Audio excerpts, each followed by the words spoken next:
আর বেশ কিছু international law আছে যেগুলোর অধীনে ভারতের কাছে কৈফিয়ত চাওয়া যায়, তাদেরকে জবাবদিহিতা করানো যায়। সর্বোপরি আমি আশা করেছিলাম সরকারের কাছে যে জনাব ত্রিবেদীর এই বক্তব্যের পরে তাকে ডাকা হবে এবং তার কাছে কৈফিয়ত চাওয়া হবে, সেরকম কোনো পদক্ষেপ আমরা দেখতে পাই নাই। তো আসলে ব্যাপার হচ্ছে কি যে ছোট বাচ্চারাও এই কাজটা করে এবং বড় বড় দেশগুলো এই কাজটা করে। প্রথম প্রথম হালকা কিছু আভাস দেয়, লিমিট টেস্ট করে। নতুন সরকার এসেছে, নতুন সরকারে আপনারা দেখবেন যে কূটনৈতিক হিসেবে যাকে পাঠানো হয়েছে তিনি কিন্তু কোনো পেশাদার কূটনীতিক না, তিনি রাজনীতিবিদ, এবং এটা বহুদিনের ট্রেডিশনকে ভেঙে এই কাজটি করা হয়েছে। তার মানে এখানে ভারত এই দেশটাকে সবসময় তাদের রাজনীতির একটা শাখাই মনে করেছে। এই জায়গাটাতে আসলে সরকারের এখনো আমার মনে হয় যে এখনো সময় আছে, খুব দৃঢ় অবস্থান দরকার।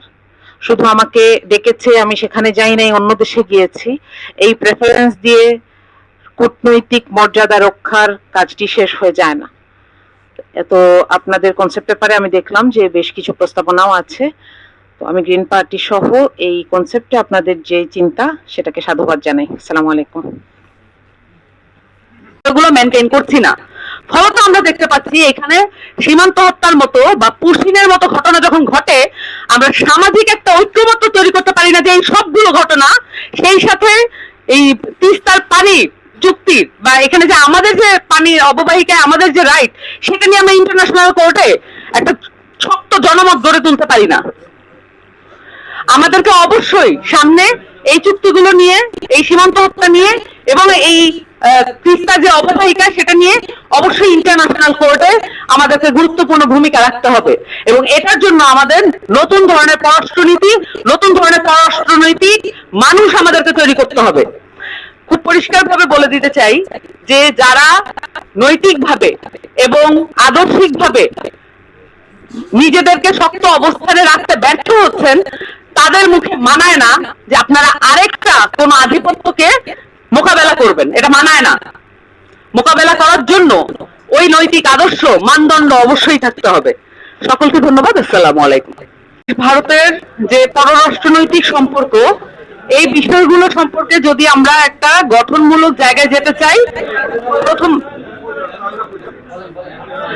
প্রথমত যেটা দরকার, একটা জাতীয় এবং রাজনৈতিক ঐক্য প্রয়োজন। এটা জানে না এমন কেউ নাই, কিন্তু এই ঐক্যের জন্য প্রথমত আমাদের দোষারোপ থেকে বেরিয়ে আসতে হবে। এই তো এখন দোষারোপ থেকে বেরিয়ে আসার জন্য প্রথমত আমাদের যেই জায়গাগুলো জানার আছে, যেই জায়গাগুলো নিয়ে আসলে কেউ কখনো আমাদেরকে ক্লিয়ার কাট কোনো অ্যান্সার দেয় নাই, সেই বিষয়গুলো নিয়ে আমাদের জানা প্রয়োজন। 24-এর অভ্যুত্থানের পরে অনেক বড় গলা করে দাবি করা হয়েছে দিল্লির বিপক্ষে এই অভ্যুত্থান হয়েছে, ঠিক আছে বুঝলাম, কিন্তু দিল্লির সাথে ঢাকার যেই চুক্তিগুলো, এই চুক্তিগুলো ওপেন করার ব্যাপারে কি মন্তব্য করা হয়েছে, কতটুকুই বা আমরা গুরুত্ব আরোপ করতে পেরেছি পলিটিক্যালি। আমরা দেখি নাই ইন্টারিমের সময়ে দিল্লির সাথে বাংলাদেশের মানে ঢাকার হয়ে যাওয়া যে চুক্তিগুলো, সেই চুক্তিগুলো ওপেন করার ব্যাপারে কোনো ধরনের পদক্ষেপ নেওয়া হয় নাই, বরঞ্চ আরো কয়েকটি নতুন চুক্তি করা হয়েছে দিল্লির সাথে।